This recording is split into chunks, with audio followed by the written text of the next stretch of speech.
Good evening.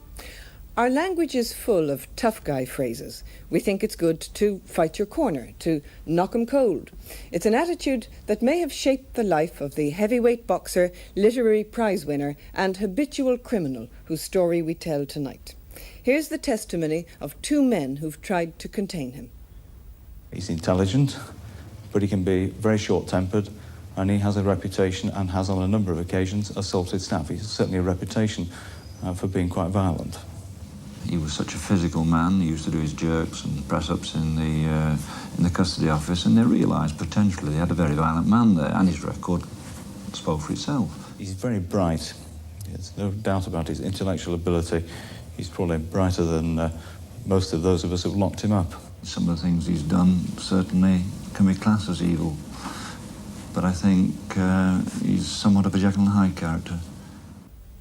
Between 1962 and 1985, Paul Sykes was convicted twice of wounding with intent, twice of robbery, once with violence, 5 times of assault occasioning actual bodily harm, once of assault occasioning grievous bodily harm, more than once of assaulting police and prison officers.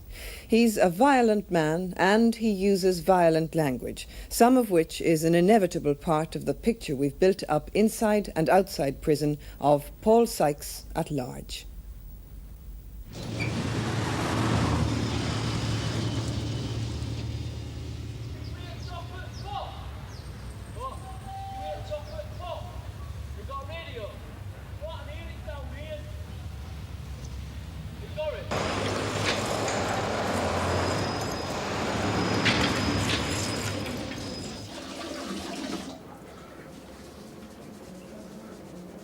Hull Prison's A Wing is a special unit for the most difficult inmates in the prison system. Paul Sykes is one of the 8 men in the unit. I've had 10.5 years for whacking screws and 10 years for whacking coppers. Yeah. I've never taken a liberty in my life. I've belted a few people.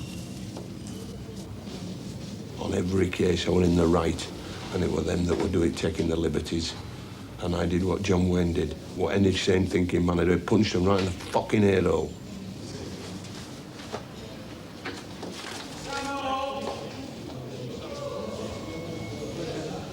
I'm an expert at violence. I've been at it all my life. I'm not a thief, I'm not a liar, I was brought up on John Wayne pictures. He punches a bad guy on the chin. They cheer him, they give me time. Paul Sykes is currently in prison for 6 years. He's been locked up for 21 of the last 26 years.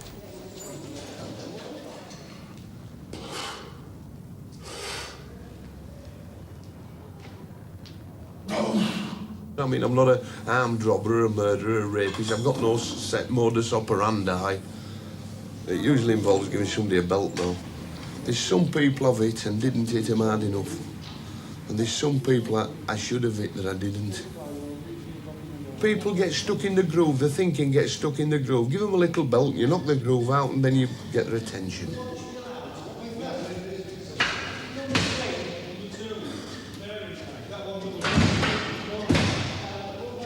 Screws handed in the brains at birth. If you relied on any prison officer's mentality, we wouldn't have discovered the Isle of Man yet. Give you an example. John I were in my class at school, he's an SO at Leeds, Nick. So I get discharged from prison, Christmas Eve, 1984. Signs me the papers, puts my record away and wishes me a bit of luck, like the way I've gone. I'm back in the Nick, May the 10th, 1985. In that time, I've worn these pumps and trod on French soil, Syrian soil, Indian soil, Malayan soil, Singapore soil, and Russian soil. Just me pumps, these. I've been about a bit. John, when I go in the reception, has moved 18 inches. And he said to me, Paul, you won't have any life left. Paul Sykes is from Wakefield in West Yorkshire. He grew up on the city's Lupset estate, the only son of Walter and Betty Sykes. I had never any problems with him as a little boy. He was always a grand lad. And even today, the neighbours that's known him from being a little boy won't hear a word said against him. When he was 4, Paul was given his first pair of boxing gloves. His father, Walter, was in his regiment's boxing team while serving 10 years in the army. He left to become a prison officer. At home, he taught Paul to box. Well, I was thinking to do something every day, do some exercises, some training every day, press-ups and, you know, and belly muscles, you know, only about holding his legs and let him coming up with it, you know what I mean, don't you? Floor exercises. I used to be laid in bed, giving him a penny for every, you know, doing these, you know. Then we got dumbbells and all that, holding them out and all that, you know, and these. I was getting bashed in the face at 7 years of age. Tuesday, Thursday, Sunday morning. Buff, buff, bashed in the face, learning how to box. How can your dad love you if he lets this happen to you 2 or 3 times a week? Paul's told me, yeah, real hidings for the tiniest misbehaviour. He said they'd been walking down and he's given him a real backhand and nearly knocks his head off. Then they come to a little shop and he'll buy him a big block of Cadbury's.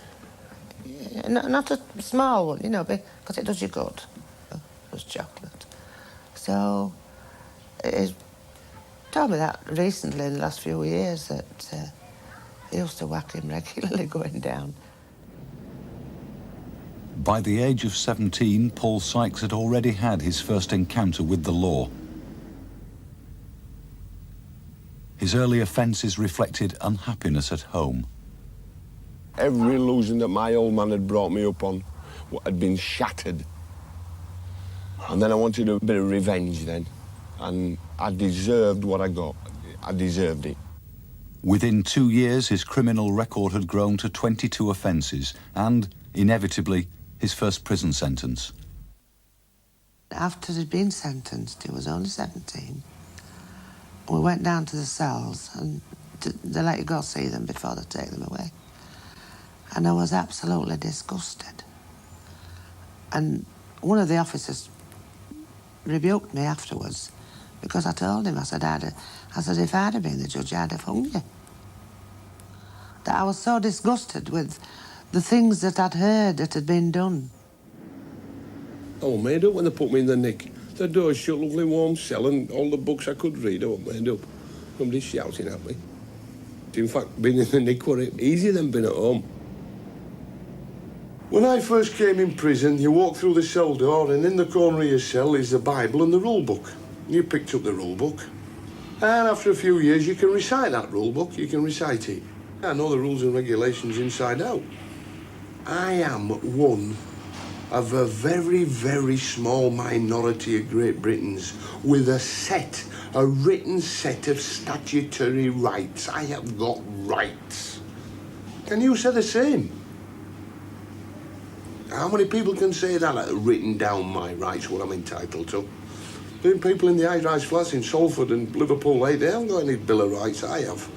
And I'm one of the people that helped write them. Yeah. October 1964. There's all amendments all the way. That one, when they got radios, you had to do 4-year sentence before you could have a radio. So I'd done 4 years of my sentence and I got a radio. The only man in the nick with a radio. So when I come out of the nick, I'm done again. 2 doormen in a nightclub. Frighten them to death. They give me 5 years. So I get the radio. You can't have it. I said, well, I've done 4 years. What's the matter with you? And an argument developed from it before I got my radio and everybody else got their radios. When anybody in authority has challenged him or anything, he's hit them. So do you put that down to the fact that he was taught to box, or wouldn't he have hit them if he hadn't been taught to box? You can't take away from the fact that he's a big fella. During the 13 years since his first prison sentence, he had been free for just 9 months. Boxing offered the chance to end the cycle of crime. Belatedly, at 30, he started a career as a professional fighter. So, round 1 of this 8-round heavyweight contest between Paul Sykes of Wakefield, and he's in the black shorts, against Keith Johnson from Barnsley. And this is a really intriguing one, because this man, Paul Sykes, is something of a mystery man. Oh, and already he's in business. Rights and lefts to the head. And Johnson's down, and he's in trouble. What a sensational start. Up at the count of 7. Sykes is a man for whom a tremendous future's been predicted. His first professional fight at the age of 30, and he's giving Johnson a pasting. Rights and lefts to the body. He's like a machine, the man. Surely at this rate, this fight will not last very long at all. 10 seconds to go, and not enough time for Sykes to finish it off, although he's having a jolly good try. 5 seconds to go. Right there to the head. And Keith Johnson has never been so pleased to hear the bell at the end of a round. And that, without question, belongs to Paul Sykes. He's a man for whom big things have been predicted. And in fact, that's it. Johnson's pulled out. And so, without a blow being struck in round 2, the winner, Paul Sykes of Wakefield, in his first professional fight. Now, this is your first professional fight. Yeah. What now? My second professional fight. Then my third, then my fourth, and then like rows of shops, blocks of flats, holiday villas, 750 birds like Joe Bugner. I encouraged him because I thought Paul's going to be an heavyweight, and there's fortunes in it, isn't there? There's fortunes in boxing, isn't there? If they get a right manager, and I thought he'll only want to get to the top, and then about 3 fights, and he's done it like Bruno. He's done it now, hasn't he? Bruno's made up now. And I thought, I don't know another way for a working class lad to get money. Tommy Miller, with over 50 years in boxing, was Paul's manager. Did everything, really, except dedication. Paul took that view like if he was tied up in a gym, it was like being banged up in the neck. While he was going, he was dynamite, and he packed all the holes and sold tickets like everybody wanted tickets from all over. A lot was gangsters, and petty crooks and top villains, but they all come supporting him. Even the police were buying tickets. True as that.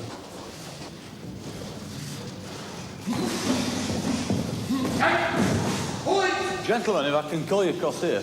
Can I call you across here for a second, Paul? That was remarkable. How important is this fight for you on Monday? Without swearing, it's shit or bust. I'll turn it in if I don't win this. And I've got to win it back in great style. But this is not just got to win. I've got to really the business.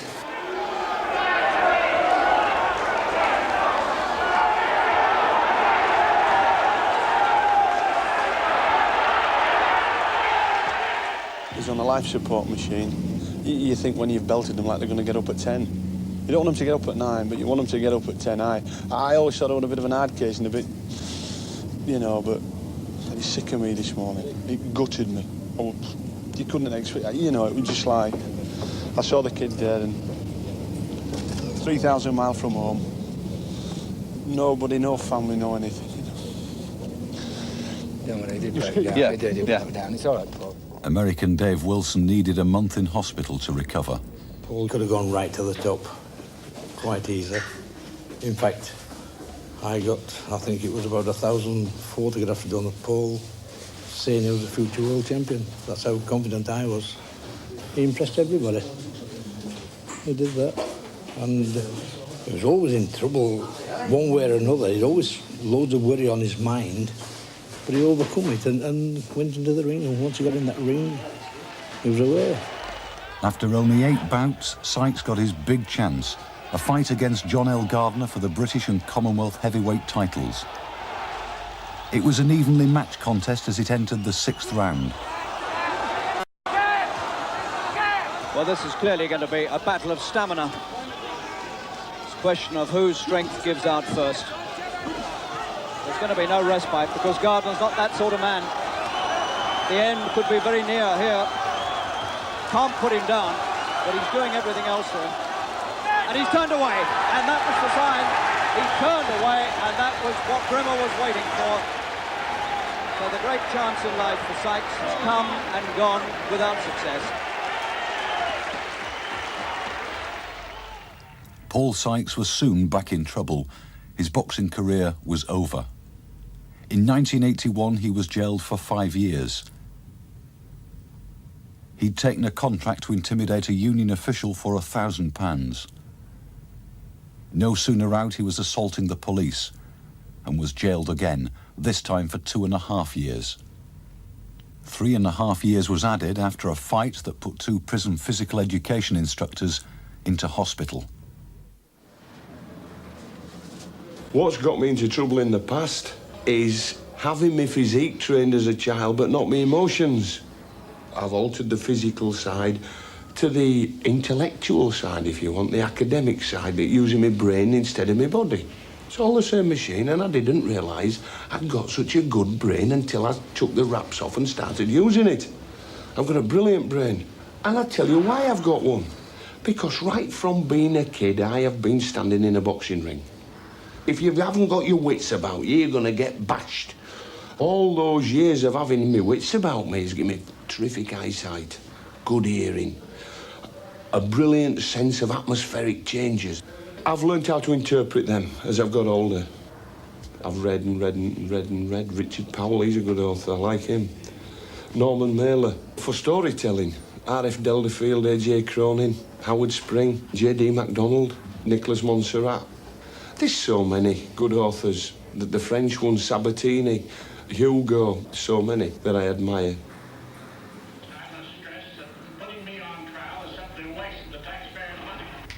Three years ago, Paul Sykes started writing.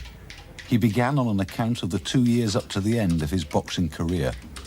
Don't be fit to write. You've got to concentrate. 2 or 3 hours every day, deep concentration, and you've got to train yourself to be able to get to that level. You can't write trivia. It's not Trivial Pursuit writing, and I'm not writing crap. I'm not writing rubbish.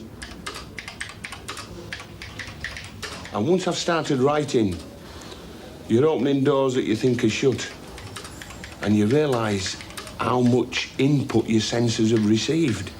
And I can remember smells and tastes and colours and atmospheres. It makes all the difference, because I only write the truth. I don't make anything up.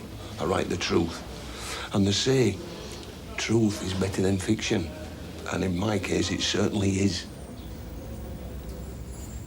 His work, entitled Sweet Agony, won a Koestler Award for Artistic Achievement in prison. It was so clear I could read the time on the cathedral clock through the front window. It was 10:10 when she walked past the house. A girl so startlingly attractive I held my breath. She was our Kay's mate, little Kath from across the road. She was a schoolgirl, untouched and virginal. She had to be, she was only 15. Kath Nicholson grew up on the Lupset estate, living in the same street as the Sykes family. She became Paul's girlfriend despite an age gap of 15 years. We're friends, as well as anything else, we're friends. And I think you need that. We've always remained friends throughout the past 12 years. We never fell out. Do you know when I come in prison, don't you? I own part of the telephone system, yeah? All of a sudden now, they've took it off me. Never asked if they could. And there's 1% of the population own it. And when I come in prison, you used to get 2 minutes, 20 seconds for a 10p coin. Now it's privatised, 1% of the population. It's 38p a minute or something, yeah? Yeah. Well, how do you go about doing something that making matters right, like? What do you do? You wind people up, don't you? And I'm good at winding people up. Ask any of these screws. Ah! I've always had colourful cellmates. I did all the train robbers sentence with them. Tommy Wisby and Jimmy Hussey and Roy James. Ronnie Bender and the Lambrianos and Eddie Richardson and Frankie Fraser and Roy Short and Freddie Mills and every face that you can think of that's ever been in prison, I've done time with them. I don't want to be with drips and cornflakes and lumps of wood. I want to be kids with that's a laugh, that breaks the monotony and comes out with something different, original. Yeah, characters. There's no characters now. Most of the kids in here are not going to get out. Looking forward to a furnished suite at Park Lane or Broadmoor or somewhere. That's it. But after 4.5 years, Paul Sykes is due for release. When your next door neighbour's a mass murderer and all that, and then all of a sudden you took out, yeah, that takes a bit of getting used to. Trusting people again. But I'll be all right. I think I shall be able to cope, and I've got some good people on my side. I'm right smack in the family patch. relatives and friends and kids and a beautiful missus that loves me. That makes a difference, you know, when you're in company that love you. September the 8th, 1989, and freedom. I know all the pitfalls I've faced before, but they've all been centred around that thought. Fuck this, I went happier in the nick. As soon as I think that, I'm on my way back.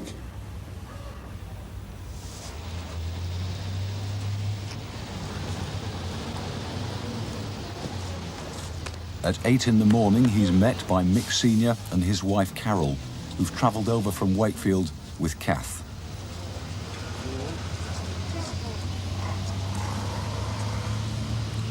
We home? Yeah, this is it.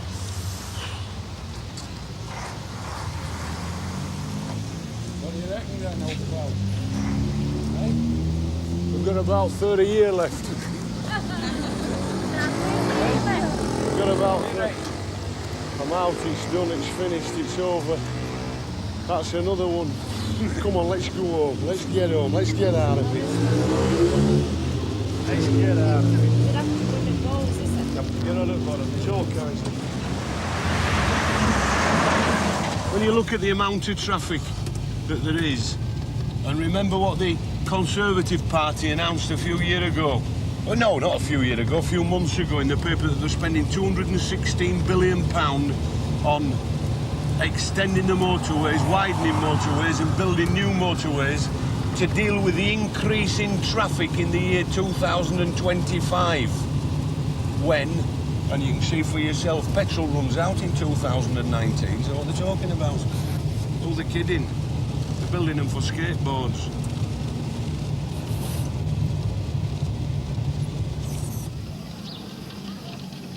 What's the light doing on? What's the light doing on, Kath? I've told you my statutory right in prison is to be in a room where you don't require artificial light. Yeah, why is that? Because it's medical. If it's a statutory right, it's medical. So, I don't wear glasses. Now then, just give it a second while your eyes adjust. Yeah? Are we right now? Yeah? If you don't use your eye muscles, they atrophy. Might as well not have them. I'm home. Yes, Paul. Oh, I love you. Been a long way, hasn't it? It'll be right, Kath, you'll see. We can put a tea then. We always hoped that when he came out that there'd be a fresh start, and there's always been something there for him to come to. But then next thing you know is it's somebody else and is back again. You've got to use every sense that you're given, and people are having them chuck off and they're being atrophied with them. Televisions and radios, and their hearing doesn't work, and their eyes don't work, and they're daft. And why are they daft? They want them to die early. And why do they want them to die early? There's 6 billion of us, that's why they want them to die early, and there's not enough food. We've got to look after the food, we've got to feed the kids. We're living wherever our kids are living. And we've got 2 railings there. And our Adam, we've got a good family, Kath, and it's our duty to look after them. And I'm going to tell you something else. It tells you that in here. But you know I'm not a Christian, don't you? Listen, I'm going to make a cup of tea. Yeah? You know what they say now in the nick? What would they say now in the nick when I start like this? What would they... Yes, Paul. I'm going to make a cup of tea. I'm a wonderful citizen. How do you think I've got this house and where I'm living now if I wasn't? They've given me this council. We've got the best... This is the best little city on earth. How do I know? I've been everywhere else. I'm here now, right on the family patch. Yeah, I know where it is. I've been. Nobody can tell me anything. I don't read Daily Mirror and Sun. I go and have a look.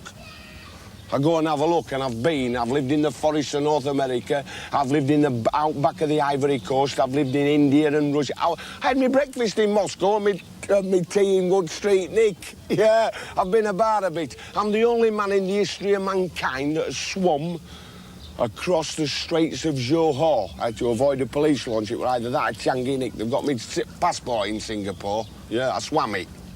Yeah, nobody's ever done it before, not because of the currents or anything like that. Nothing like that. It's sharks.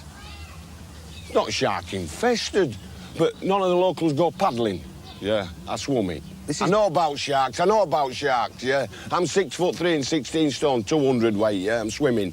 These pumps, these were hanging around my neck when I done it, yeah. I thought, well, jaws are the conditioner, I know how to condition people, yeah, jaws, boom, boom, boom, boom, yeah. They're just flying about. You've got an art job works here. Sharks, they'll have a look at me and think, yeah, I know how to do them. You punch them right in the fucking ear hole and they swim off. Paul Sykes has been held in 18 different prisons, including Wakefield. Although not at the time when the prison officers there included his father, Walter. I know what it's like in prison, because I work there. And it's not so good slopping out every morning and no running water. And they're living like animals, aren't they? They're just like animals in prison. My dad's an old screw. He loves to give orders. Can't do anything, but he can give orders out like. I've told him that he ain't got to give me any more orders. He's 77 now, and he can't do it. He's got cancer and he's dropping to bits and all that, like screws do. And I've told him to shut up. He's run me down too much. He did yesterday, even yesterday. I went into our cages when there was a young fella and he started slagging me, calling me useless. I'd never done nothing, couldn't do anything, never had done and never will do. You're just a useless, and he swore. And he said, sit down, and I come out. I didn't sit down, but I thought he was coming after me, didn't. And I walked down here as sick as a pig. I walked down to our house, and I thought, well, if that's the only lad I've got can talk to me like that, it's time I packed in. It's time I thought, give it up, this game. Families. He's a dickhead, he's as daft as a brush, but he's honest and he's trustworthy. And you can put your life on me dad. He's no bottle. Plenty of shouting, can give orders, and he's... Well, have a look at him. He's got a finger missing for a start. He's given somebody a belt in the teeth. It's gone rotten. It's fell off like he's had to have it amputated, yeah? He's blind. All my life, I can never, ever remember my dad at least twice a week he's come home with dog shit on his shoes. That's how clever he is. How much sort of fatherly love is there left for a son? Not much. Not much. And as I say, to tell is anywhere else. Not much. It's all gone. It's all gone. Do I love him? I am the only person on earth allowed to call him a useless bastard. Nobody else can call him it. Just me. Nobody else can call him it. He's my dad. Every time he's come home, I've kept hoping and hoping that he would alter. He was going to come out and he was going to work and he was going to write, he was going to do this. He's done nothing. Only go out and meet up with his old cronies. Well, things don't look good.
In mid-October, at home on the Lupset estate, Paul and Kath prepared for their wedding, a service to be conducted by Delroy Showers, an old prison friend. Yeah, right, Delroy. In the hotel I booked in, so I brought the Gideons along, so that should help. You don't need them. Oh, you got the Gideons there? I've got the Tanaka and all business. The Living Bible. Yeah, Okay. right. Are we going through a formal process? You're going to have to. That's what it's all about. I thought he was pulling my leg. No. Yes, it's an acid. Okay, let's describe it. It's an acid house wedding. Do you really want to go through a process? Because I can stand firm. What do you want to do? Go for it? You want to go for it? Yeah, he wants it. Right. Yeah, okay. I'll read the text that I just done a bit of work on. Leviticus. Yeah, right. Yeah. Not Leviticus, the lawmaker. We've had enough lawmakers in our life. I feel this is almost Monty Python-esque, and it's very difficult for me, so please bear with me. I have selected a number of texts. They're all rather sexist on the modern ear, as it's always discussions about how obedient the wife should be. And I think in this particular union, Paul needs to be somewhat obedient to some of Kathy's perceptions and ideas and feelings. We made the rules up before we started, Del. Paul, I never give her a reason not no to. arguments, otherwise the divorce takes process before the marriage. She can't divorce me. Okay, let's go into it. She can't divorce me. Please be quiet. I'm telling you that. That's the rules. I never give her a reason not to love me. And that's the rules. You won't all this out between us. Yes, okay. Yeah, you know that. So Yes, you punch indeed. about that. Yes. But we're not fucking Christians either. Yes, okay. You got to remember that. Paul. Listen, I never give her a moment, reason please. not to love Paul, me. you're making it very difficult for Kath, Paul. I'm not Christian. Paul, I really can't continue this. I know it's something somewhat pantomimic. Paul, please, can we continue? This is chapter 19, verses 4 to 6, and it's I'm not playing. It's the... I'm not fucking playing. I'm not playing. I'm not playing at Christian fucking pretending shit. The rules are this. I never get... She's got a nipper of mine 11 and another one 3. And I'll never give her a reason not to love me. That's the rules. She's slung a lot in with me, yeah? She's slung it like, why do they say women and children first when there's a boat sinking? Because they're not built to survive. She's slung a lot in with me because I'm a survivor. Dead right. We're okay, we're married. And that's it, she's mine. She can't fucking divorce me. Okay, I suppose at the end of the day, that's And about the I best... swear that by God. I suppose at the end of the day, that's the best route out. But Yeah, right, Del. I feel like a rather large gooseberry. Yeah, you're not, Del. You're dead right. Okay. You're dead right, mate. Thank you, mate. First one to congratulate you. Cheers, Rocky. Yeah, I'm The psychiatrist don't blame his father, so I don't know. I don't, but you can't really, not when you've no proof. I was a bit strict with him. Yeah, I was strict. Yeah. But anyway, what's gone's gone, isn't it? It's the future what counts. You don't have to answer my husband back. You don't have to have an opinion. You have his opinion. Who's the best jockey, who's the best footballer, He knows, so you don't argue. Otherwise, it goes irate.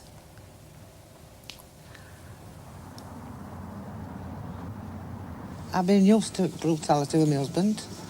Perhaps that's why Paul thinks you've got to use force, because his dad's always used force.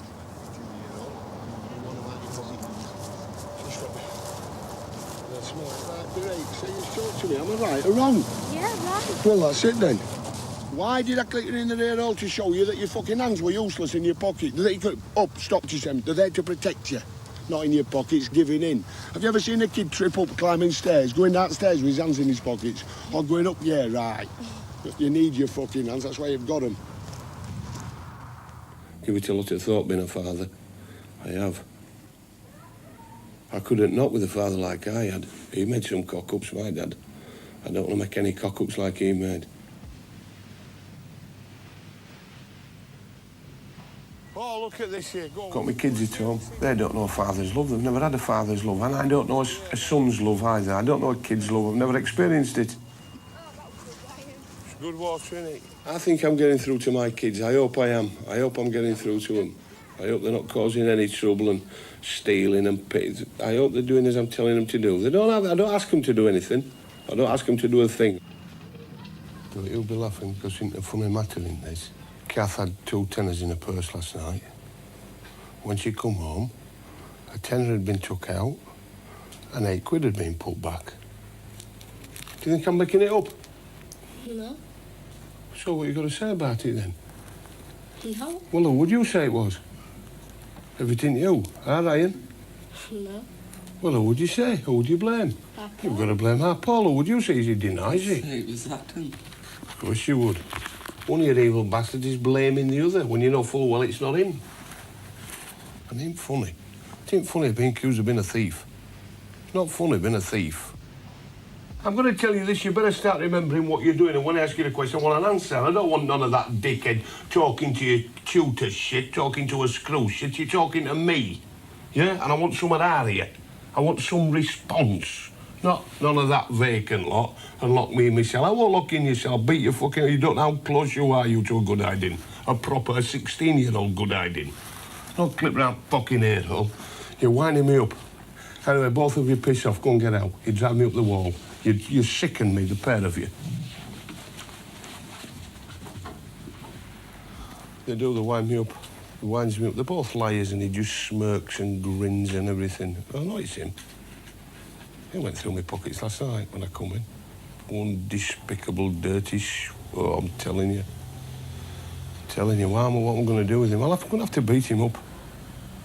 I'm going to have to do. Because he don't take anything serious unless you do, you know. Don't take anything serious. That's what you've got to do. That's the only way he can get his brain to work, knock out all the shit thoughts. Well, he ain't got any thoughts. He knock out the vapour fumes from the glue years ago.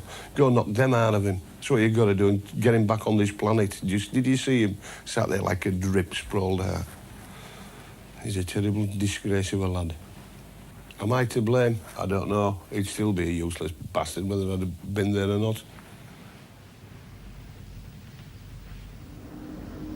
Within 3 months, Paul was in trouble, accused of attacking a pub customer with a billiard cue. Then he had a violent argument with a club doorman. On each case, he was found not guilty.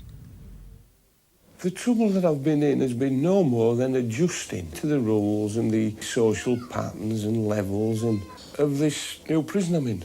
That's all. Next, he was locked up for 3 days. He'd broken a bail restriction on entering any pubs in the Wakefield area, a ban that lasted 8 months. Paul has always been a drinker. If I have 5 pints of beer every day, I'm not drunk, it don't affect me one way or the other, but it just keeps me ticking over lovely. Apart from it helping me sleep, keeping my bowels working and all this carry on, I ruptured a kidney in 1968 playing football. And I have to have about 12 pints of fluid every day just to keep it in a state of hydration. Yeah, well, he's entitled to blow his trumpet. You should see the gaff though where he lives. What are you giving this? Get it over there. What's that? That. Ah, do you mean you did? Yeah. Well, I'll do it. The swap. No. Go on, I'll suck it on. That's, yeah, you can't help smoking. But for me, I like being drunk. And in fact, people... I've never had any complaints about me being drunk. You know, if I have got drunk, I still manage to keep my wits about me, although I don't remember that I have done. It's good, yeah. But it runs in the family anyway.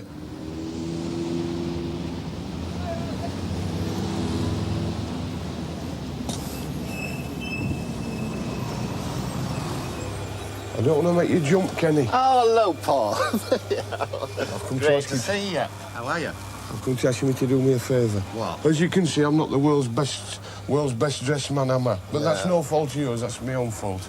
And I need an evening suit. A top jolly evening suit. And I need a bit of credit, Ken. Yeah, fine. Oh, well, right then, I'll measure you. What is it for, anyway, Paul, this? What is This it? is... No, what I've done, you know Bobby Diamond, Bob Shaw? Yeah. Paul Summers. Yeah. Too true. They're putting on a show for me for nothing. At Lupsit Working Men's Club, I've written the letters to the committee. I've got the unanimous backing of the committee. I see. They've got 44. I've got this show on anyway. Yeah. And all the proceeds, the raffle prizes and the tickets on the door are all going towards to start the Lupsit Boys Club, which I've got St George's Church Hall. They're all one style out there, didn't they? No, there's double-breasted. No, I like the link button in a suit. Single-breasted, with a shawl collar. Yeah, shawl collar, you've got it link button. That's right. That'll do And silk supersonic. facings. So I can get my chest out, you know? Yeah. Looks well and all my frill. So we'll get you in for a fitting as soon as possible, then. But just give us I'll give you a ring, okay. yeah. OK, Paul. OK, right. Ken. Look after yourself. I'll see you later, then. OK, look after thanks yourself, a lot. Kenny. Ta-da! Ta-da. All I needed was the love you gave.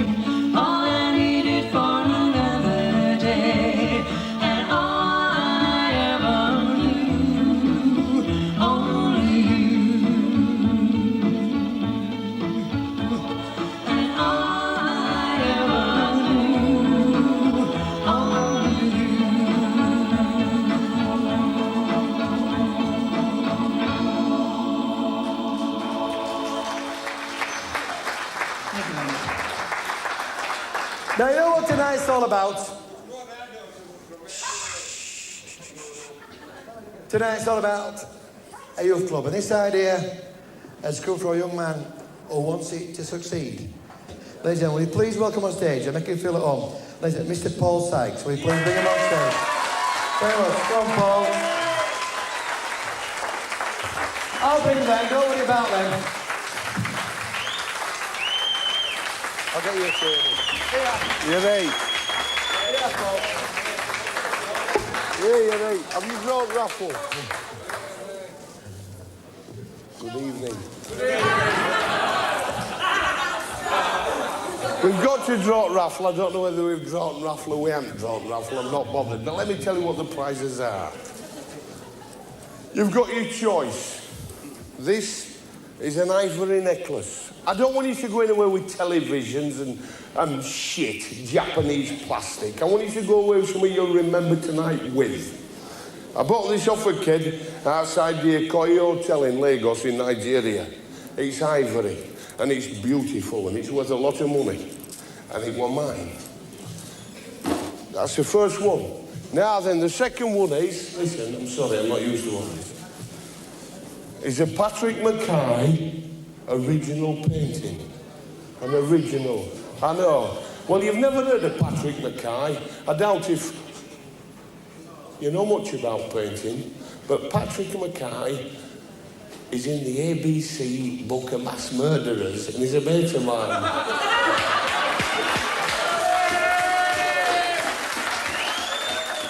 I'm doing this because I want to help the kids. Yeah, and yeah, that's all.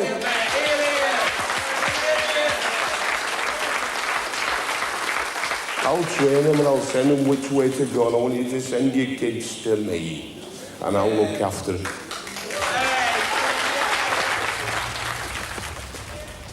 The Lupset Boys Club opened on Paul Sykes' 44th birthday. 24 boys joined at the first of the weekly training sessions. That's better, that's good, that's good. I'm using the image that I create to gain their respect. 1, 2, 3. And I can prove it, I can lead by example, and I can show them, and I can bully them into it, and I can give them the feeling of belonging. Very, very good. To the working class kids, they are the calluses on the hands of mankind, and they're going soft because there's no work to be done.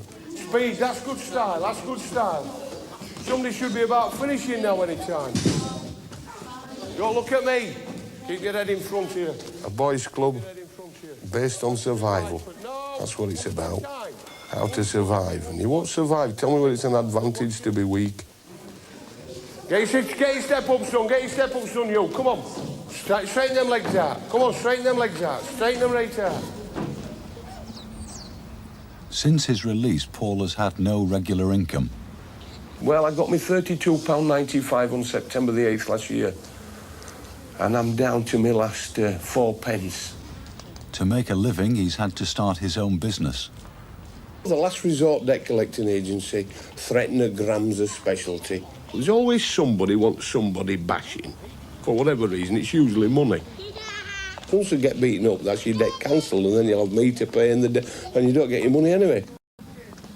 And invariably, if they have got the money, I do get it. I do get it. I don't break the law. You know, I just appear one morning at 8 o'clock and make myself welcome. Yeah, that's what I do. I once caught a fella. He'd been messing about for months and months, and I caught him 5 minutes after he'd been married in the toilet in the hotel where they were having his reception. And I told him that unless he'd come up with something here and now, we're going to stick his head right through the wedding cake and cover him in blancmanges and just generally cause mayhem. Well, I wandered in, I followed him, and he took his wife's engagement ring off, and that just about covered the debt. That was dead right. I don't advertise in the Yellow Pages. Word of mouth. One person who recommends the services of the Last Resort Debt Collecting Agency is local businessman Dennis Flint. He lined up a job that took Paul to Spain. Dennis, hey there, my old pal. How are you? How are you, my love? Did you make a living out of it, Paul? That's the main thing. Did you get your wages? Did you get your wages? 380 quid in front and a trip to Spain. And a trip to Spain. How long for? Went on the... About 4 days. Went on the Wednesday and come back on the Monday, something like that. So you had a bit of a good time as well? I had a few swims in the whole Mediterranean. That's okay then. I've been going on. Well, I don't know how you come to meet that lot. Paul's English client had 2 debts outstanding, but only one could be collected. But they've rung me up and they've stuck your name up, Dennis. Yeah. I thought, well, that can't be so bad. You know, Lord of the I'm Manor advertising stuff. you, Paul. Knocked on the door. Like, this is early in the morning. She floats to the door. She's 70. This is his mother. So I explained the case to her. What do you say? What do you say to her? I said, I said, well, really, I'm looking... You've come here for some I money? said, yeah, of course I did. Of course I did, straight away. But she doesn't tell the money. He's in Canada. His wife's mother has suddenly got cancer and he's gone to Canada. So I gets into the old lady and she don't... But obviously, with this kind of opulence, she's not worried about 4 grand, is she? I mean, she can just sell the buggy in the drive. Yeah. Oh, no, it's reproduction. Anyway... Oh no, it's reproduction, and she's there, hard as nails. East End of London, got it in her eyes like Jaws. Yeah? So, yeah, got it. So she knows the SP. So I said, well, you must have a few quid, you must be able to sort something out, I said, and, you know, on your son's behalf. She said, Manny, she said, you know, we haven't any servants. Oh, I said, I'm sorry for you. I said, I really am, I'm sorry for you. Well, that was it. But she don't, oh, Benny, it's a lad. What owns it? Benny's in Canada. Yeah. You're gasping for a bevy, Dennis. Have you got a bevy? Go give us a bevy, go. You know I don't like you drinking here, don't you? I'm over 18. I've always told you before. I've I don't like you smoking roll-ups and I don't like you drinking my beer. When you come to my house... It's a man's right. This is a man's right to get drunk. Hey. He's not allowed to get disorderly. Hey, well, you'll get bloody disorderly. When you enter a drink, you're an educated man, OK? Yeah. When you've had a drink, you're a fucking maniac, OK? Anyway, I'll give you a drink, OK? I should think so. All right? I should think so. It deserves a drink. It'll cost you... what, how much is beer, Paul? How much is beer? I don't drink beer, so... 80 pence a pint. 80 pence a pint. So that's a little 80 pence on me investment. Okay. Dennis Flint has put money into the publication of Paul's book, Sweet Agony. It's going well.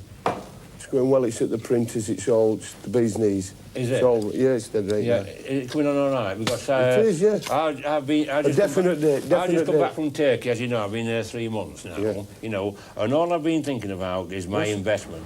We've seen the jacket design. We like it. You're happy with it? We like it. We're happy with the jacket design. Yeah? Yeah, sure. Paul running away, being chased. Yeah, being chased by everybody in his life. Sweet Agony's publisher is Lofthouse Publications of Pontefract. Its owner, Stephen Lofthouse, has few reservations. Sweet Agony has got literary merit. We were sure of that when we first read it. But above all that, all our readers, male and female, have thought it a very good read. They've all enjoyed it. They haven't been able to put it down. They've turned the pages over and they've enjoyed it. It can't possibly fail to sell. It's a good story. It is a good story and it's funny. And people want to laugh these days. They want a good laugh. But it's a well-written book. It won the Kersler Award, and that was its test. It had not been edited, it had not been to publishers, it had not been anywhere, just as it was written. It's not given out every year that you've got to win it. So that gave me all the confidence I needed. That gave me all the confidence. I thought, well, it's got literary merit. I must have been in the nick with at least 3 million cons and another 100,000 screws. And I think they'll bite just to see if they're in it, for a start. Oh, I think it'll burst on the scene like The Virgin Soldiers of Saturday Night and Sunday Morning. They're both first-time books. They're both autobiographical. You know, Alan Sillitoe and Leslie Thomas, and they're both well-established authors now. I think it'll burst on the scene as in that similar vein. He thinks he's somebody and he's not. He's just somebody that's been in prison all his life. And there's nothing clever about that. This is the first time I've ever come out of prison where I've not forgotten about it within about 2 hours. It's with me every minute of every day, is a nick. Can't be a dad in the nick, can I? How can I be a dad in the nick? But I do miss it, yes. Like the peace and the quiet, I enjoy all that. Not having to worry where the next meal's coming from. I've got all that to do out here. Yeah, of course I miss it. The security of it, the doors shut, and I'm all right, thank you very much. When he talks sensible, I think there's hope, and I think that it's going to make something eventually. But eventually, he ain't got a lot of time left, has he? 40 odd.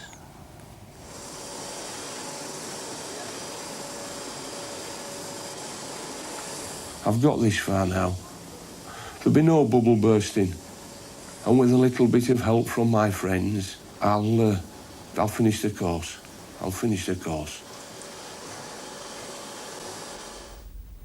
So far, Paul Sykes has managed to stay out of prison, and he and Kath are about to have another baby. With no regular job, he's pinning all his hopes on his new book, and it's already sold 2,000 copies of a 10,000 copy print run. We'll be back in the new year, in fact, on New Year's Day, so until then, good night.